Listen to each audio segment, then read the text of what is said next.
Operation Exodus, Prophecy Being Fulfilled by Gustav Scheller. Introduction. To understand this book, it is first of all essential to understand God, his nature and character, and his eternal purposes for Israel. Out of love, he chose Abraham, Isaac, and Jacob, whose name was changed to Israel, and promised them a land of their own. Genesis 12, verse 1, and chapter 15, verse 7. It is clearly defined as being from the river of Egypt to the great river, the river Euphrates. Genesis 15, verse 18. That promise has yet to be fulfilled in its completeness, but one day God will ensure that his covenant is kept in full. We live in an age of equality. Some people even consider it unfair that God should choose the Jewish people as his special people, or indeed promise them their land forever. Such a promise was made to no other nation. God also foreknew that they would be in Egypt 400 years, and told Abraham so. Know certainly that your descendants will be strangers in a land that is not theirs, and will serve them, and they will afflict them 400 years. Genesis 15, verse 13. God promised that afterwards they would come out and enter the promised land. This was achieved through Moses and is the first Exodus. It is important to understand this, as God later refers back to it in describing a second Exodus, which clearly confirms there are two, one past, one future, i.e., after the prophecy that postdates the first Exodus. When we trace Jewish history, it is important to understand God's covenant with the Jewish people, especially the Deuteronomy 28 covenant. It is in two sections. Verses 1 to 14 describe the blessings of obedience. However, verses 15 to 68 describe in great detail the consequences of disobedience. History tells us that tragically, they disobeyed God's laws. The Israelites therefore experienced the consequences of that choice. Specifically, "And you shall become an astonishment, a proverb, and a byword among all nations where the Lord will drive you." Deuteronomy 28, verse 37. "You shall be plucked off from the land which you go to possess. Then the Lord will scatter you among all peoples, from one end of the earth to the other." Deuteronomy 28, verse 63 to 64. God's people disobeyed him many times and caused God's anger to rise up.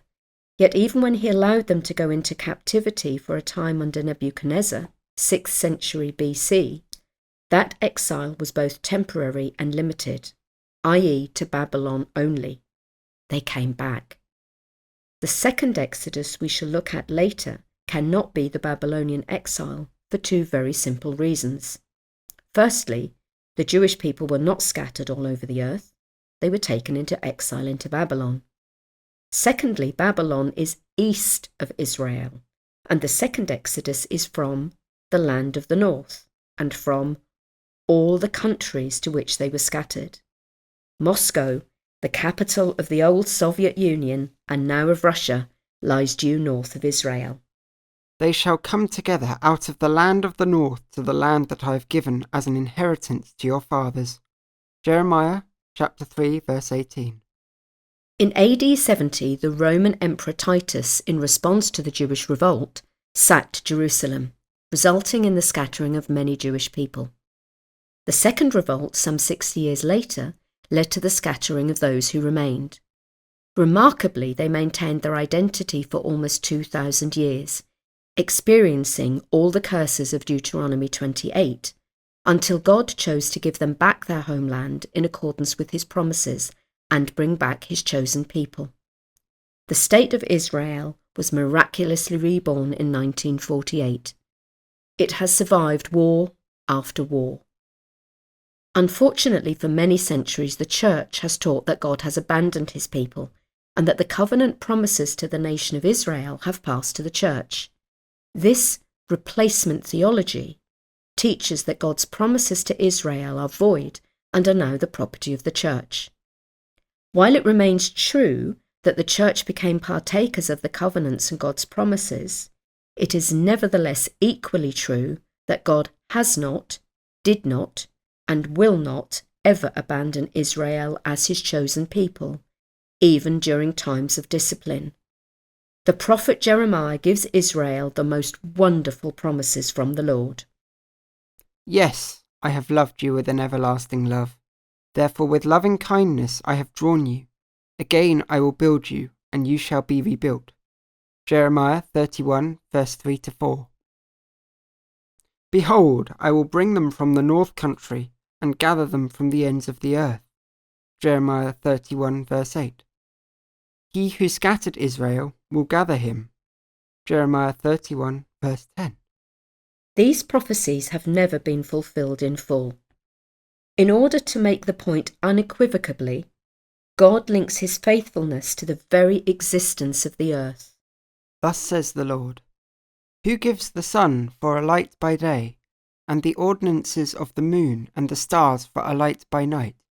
If those ordinances depart from before me, says the Lord, then the seed of Israel shall also cease from being a nation before me forever. Jeremiah 31, verses 35-36. God then repeats it to emphasize the certainty. If heaven above can be measured, and the foundations of the earth searched out beneath, I will also cast off all the seed of Israel for all that they have done, says the Lord. Jeremiah 31, verse 37. Clearly, the sun and moon have not ceased shining in line with God's declaration that Israel will remain a nation before him forever. Down through the years from AD 70 to 1948, Israel remained a nation in God's eyes.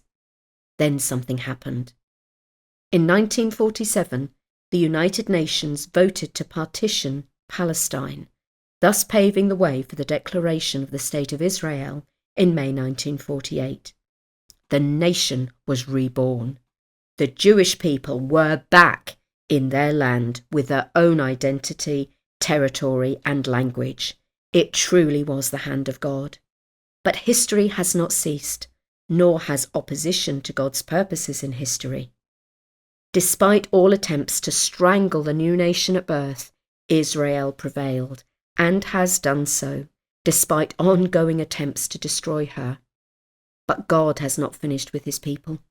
The wonder is that he has plans for Israel and is watching over his chosen people. He will bring them back to their land and fulfill every promise made. There will be a second Exodus, bringing his people back from oppression to their homeland.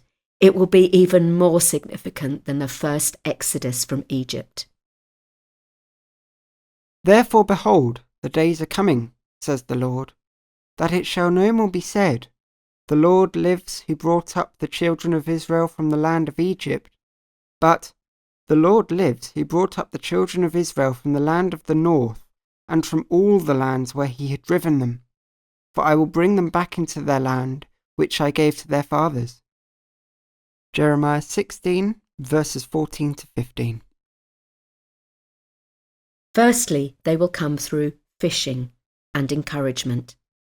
Afterwards, persecution will drive them home. It is plain for all to see that anti-Semitism is increasing. Right now, God is allowing a period of grace, or fishing. Gustav's testimony tells but a part of what God is doing and how he is using Operation Exodus, the operational arm of Ebenezer Emergency Fund, to fulfill his purposes. We are witnessing history being made before our very eyes.